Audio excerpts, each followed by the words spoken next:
Përshëndetje të dashur miq, shpresoj që keni nisur një ditë të bukur sot dhe një ditë energjike. Jam duke pirë kafenë e mëngjesit në një kënd fantastike dhe dëshiroja të komentoj pak Fermën VIP. Ferma VIP mbrëm pati finalen e madhe, një finale që në fakt komentoheshte shumë, një finale që u fol shumë, publiku ishte i ndarë në dysh dhe më tërhoqi pak fjala Luanës që tha që mos komentoni por votoni. Tani në rrjetet sociale më i preferuar, më i pëlqyer në këtë pikë të lojës për të gjithë emocionin që kishte dhënë ishte pikërisht, domethënë Anduel Kovaçi.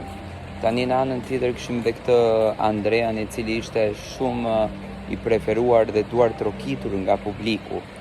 Por fituesi i këtij edicionit, me thënë doli Big Basta. Big Basta u shpall fitues i Fermës VIP 2.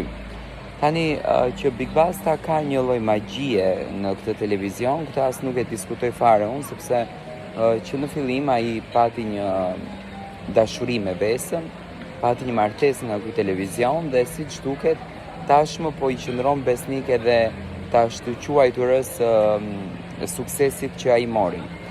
Publiku siç duket janë pak të mërzitur që nuk e fitoi Andueli, por sipas votimeve më së shumti kishte Big Basta.